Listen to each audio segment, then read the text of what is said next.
Hello friends, welcome back to my YouTube channel knowledge catalyst. आज मैं आप लोगों को मैट्रिक्स का सेकंड पार्ट बताने वाला हूं, जिसमें हम एडिशन ऑफ मैट्रिक्स, इसके some basic rule, multiplication of matrix, ये सब पढ़ने वाले हैं।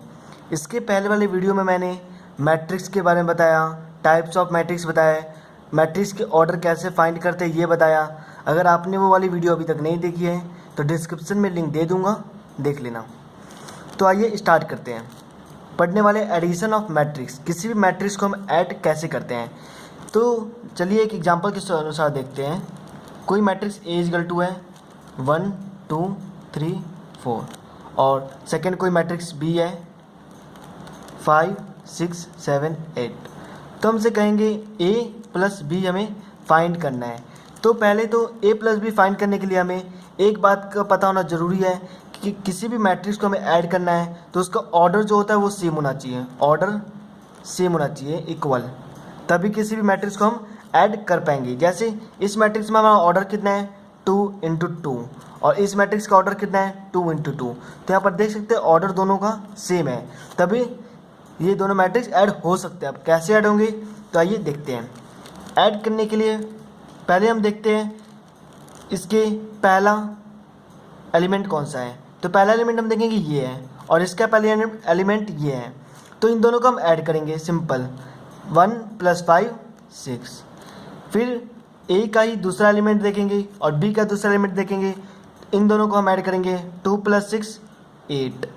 इसी तरह हम तीसरे पे लगाएंगे, दोनों को ऐड करेंगे 7 3 10, 4 और 8 12। तो इस तरह हम सिंपली किसी भी मैट्रिक्स का एडिशन फाइंड कर सकते हैं। तो आइए एक और एग्जांपल हम ले लेते हैं। यहाँ पर हमने दो और एग्जांपल लिए।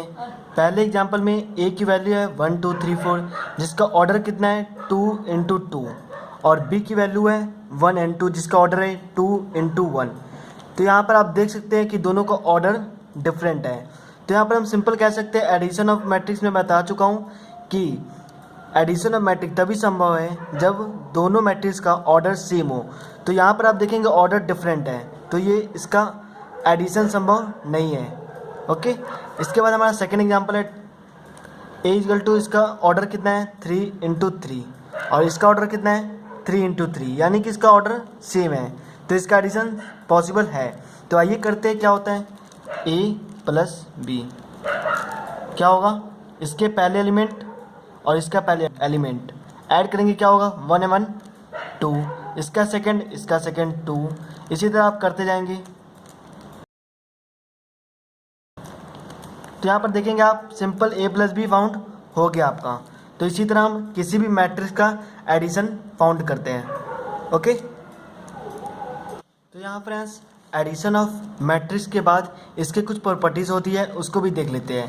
पहली प्रॉपर्टी है कॉम्यूटेटिव रो, सेकंड है एसोसिएटिव रो, थर्ड है एडिटिव आइडेंटिटी, फोर्थ है एडिटिव इनवर्स। तो आइए इनको ब्रीफली में समझते हैं।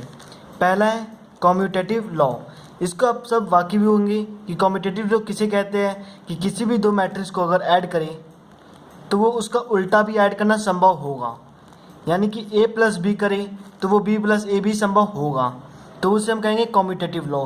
तो आप जानते होंगे एडिशन में ये हमेशा पॉसिबल होता है कॉम्यूटेटिव रूल, ये बात याद रखिएगा।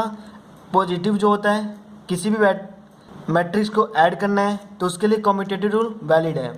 सेकंड है आपका एसोसिएटिव, इसमें क्या होता है 3 मैट्रिक्स दिए होते हैं, इनको हम अलग अलग ऐड करते हैं, जैसे ये ऐसी।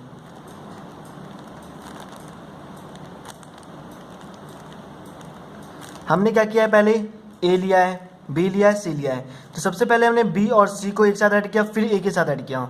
सेकेंड में हमने ए और बी को ऐड किया, फिर सी को ऐड किया। तो अब देखेंगे ये दोनों इक्वली होगा, यानी कि हम इसे समझ सकते हैं कि एडिटिव में हम कैसे भी उसको जोड़े, आगे या पीछे कैसे भी जोड़े तो ये सही होता है। तो इसलिए ये एसोसिएटिव लॉ को भी फॉलो करता है। इसके बाद हमारा नेक्स्ट है एडिटिव आइडेंटिटी। एडिटिव आइडेंटिटी में क्या होता है कि किसी भी हम मैट्रिक्स में ऐसी चीज़ को ऐड करें जिससे हमारा मैट्रिक्स चेंज ना हो।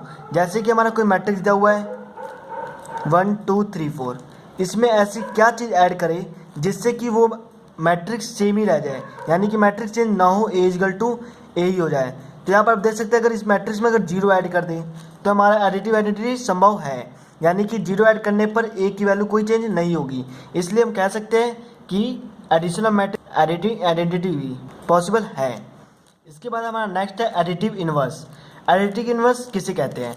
तो एडिटिव इन्वर्स उसे कहते हैं जब भी हम किसी फंक्शन में कुछ चीज़ ऐड करें तो हमेशा जीरो हो जानी चाहिए। मीन्स कोई ए हमारा मैट्रिक्स है, ऐसी इसमें क्या चीज़ ऐड करें कि वो हमारा जीरो बन जाए।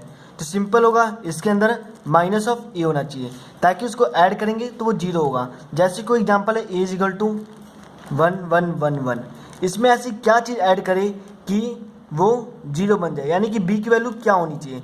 तो सिंपल है, बी की वैल्यू माइनस ए होनी चाहिए। अगर किसी भी चीज़ को उसके माइनस से ऐड कर दे तो हमारा वो जीरो बन जाता है। जैसे इसमें है ए की वैल्यू है रख दी और माइनस ऑफ ए की वैल्यू क्या होगी? -1 -1 -1 -1, यहाँ ऐड है इज इक्वल टू हमें जीरो लाना है। देखते जीरो आता है कि नहीं आता।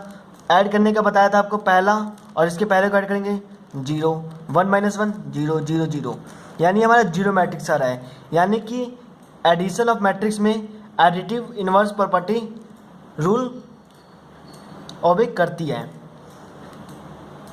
उसके बाद गाइस हमारा नेक्स्ट है मल्टीप्लिकेशन ऑफ मैट्रिसेस, यानी किसी भी मैट्रिसेस को हम गुना कैसे करते हैं।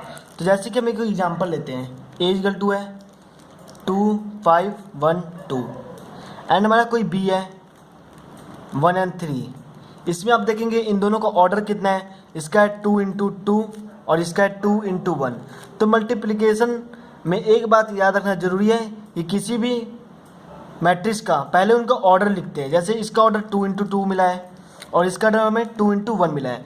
तो आप इसमें एक बात याद रखिएगा, इसका जो n की वैल्यू होती है और इसकी n की वैल्यू सेम होनी चाहिए, ये हमेशा होनी चाहिए। अगर नहीं है तो वो मल्टीप्लिकेशन संभव नहीं है। अगर इक्वल है तो मल्टीप्लिकेशन हो सकता है और उसकी जो ऑर्डर बनती है वो इसका फर्स्ट और इसका सेकेंड मिलकर 2 × 1 बन जाती है।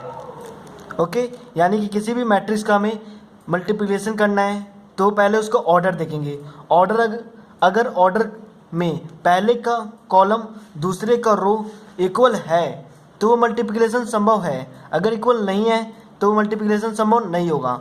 और अगर जो मल्टीप्लिकेशन संभव है तो उसमें जो ऑर्डर क्या होगा, जो मैट्रिक्स बनेगा उसका ऑर्डर निकालने के लिए पहले का रो और दूसरे वाले का कॉलम को इंटू कर देंगे तो हमारा पहले जो हमारा मल्टीप्लाई करने के बाद बनेगा उसका हमें ऑर्डर मिल जाता है। जैसे हमारा ये क्वेश्चन है, इसका हमें ऑर्डर फाइंड करना है। इसके लिए हमें ए बी निकालना होगा। ए बी में आप देखेंगे गुना करने के लिए पहले का रो लीजिए और इसका कॉलम को इंटू करने के लिए ना पहले के रो को इसके कॉलम से इंटू कर दीजिए, इसको इससे, यानी कि पहले को इससे 2 × 1 ऐड करेंगे। हमेशा मल्टीप्लिकेशन में किसी भी मैट्रिक्स को गुना करने के लिए पहले बीच में ऐड करते हैं, उसके बाद दूसरे को इससे मल्टीप्लाई करेंगे 3, सिंपल। और इसका आपको ऑर्डर पहले से पता ही होगा 2 × 1, यानी कि 2 रो बनने वाली है और एक ही कॉलम, यानी कि यहीं पर आके ये रुक जाएगा। इसके बाद इसका जो सेकेंड रो होगा उसके इसी कॉलम से मल्टीप्लाई करेंगे तो 5 × 1 5 × 1 प्लस 2 × 3, तो हमारा जो बनेगा 3 2 5 5 6 11, यानी कि हमारा जो ए बी वाली आई है वो 5 और 11, इसका ऑर्डर 2 × 1 है। तब देख सकते हैं कि ऑर्डर किसी भी का बिना उसको निकाले फाइंड कर सकते हैं। और एडिशन निकालने के लिए एक और एग्जांपल देता हूँ, इससे आपको और अच्छे से समझ में आ जाएगा। एक और एग्जांपल है जिसमें ए की वैल्यू 6923, बी की वैल्यू 260798। इसका पहले हम ऑर्डर चेक करेंगे। तो ए का ऑर्डर कितना है 2 × 2, बी का ऑर्डर कितना है 2 रो 3 कॉलम, यानी 2 × 3। तो मैंने आपको क्या बताया था, पहले का कॉलम और दूसरे का रो चेक करेंगे तो आप देखेंगे ये दोनों इक्वल है, यानी इसका मल्टीप्लिकेशन संभव है। तब मल्टीप्लिकेशन संभव है तो वो कैसे करते हैं, तो आइए देखते हैं।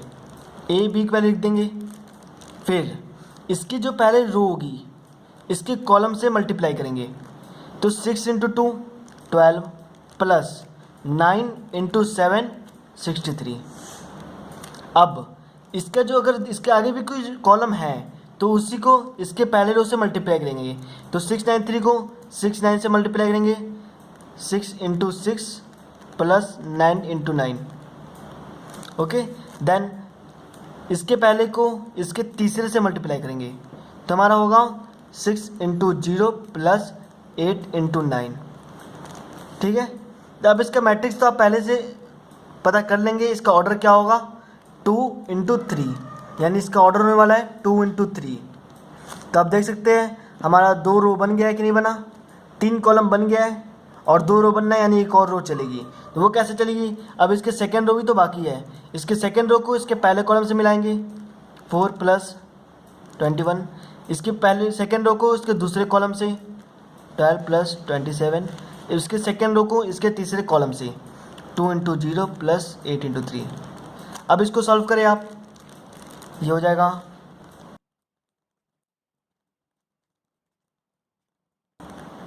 आपका हमारा मैट्रिक्स ये आया है, यानी इसका ऑर्डर क्या है 2 इंटू 3। तो सिंपल इसी तरह किसी का भी मल्टीप्लिकेशन कर सकते हैं। एक बार फिर से देख लीजिए, किसी का भी मल्टीप्लिकेशन करने के लिए उनका पहले ऑर्डर चेक करते हैं।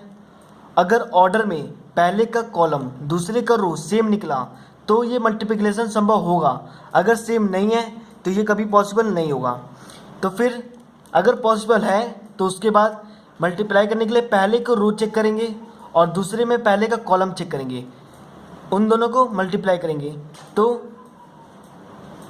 जो आएगा उसको ऐड करके पहले बनेगा।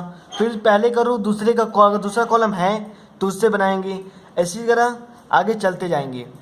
और जो हमें फाइनल प्रोडक्ट मिलने वाला है उसका ऑर्डर जानने के लिए हम पहले भी डिफाइन कर सकते हैं। यानी कि कोई भी 1 मार्क्स का क्वेश्चन पूछते हैं कि ए और बी दो मैट्रिक्स है, इनका मल्टीप्लाई फाइंड करें और इनका ऑर्डर फाइंड करें। तो ऑर्डर फाइंड करने के लिए 1 मार्क्स का क्वेश्चन आ सकता है, तो आप सिंपल इसको बता सकते हैं कि इसका ऑर्डर क्या होगा 2 इंटू 3। फ्रेंड्स आज के लिए इतना ही। अब जाकर आप बुक से मैट्रिसेस की मल्टीप्लिकेशन की कुछ क्वेश्चन सॉल्व करें, और अगर आपसे कुछ क्वेश्चन ना बने तो मुझे कमेंट करके बताएं, मैं उस एक्सरसाइज पे वीडियो भी बनाऊंगा। मेरा मकसद है सिर्फ बेसिक समझाना, जिससे आप क्वेश्चन को अप्रोच कर सकें। तो बस आज के लिए इतना ही। अगर मेरा आपको वीडियो पसंद आए तो लाइक कमेंट और शेयर ज़रूर करें और चैनल को सब्सक्राइब करना ना भूलें। Thank you for watching.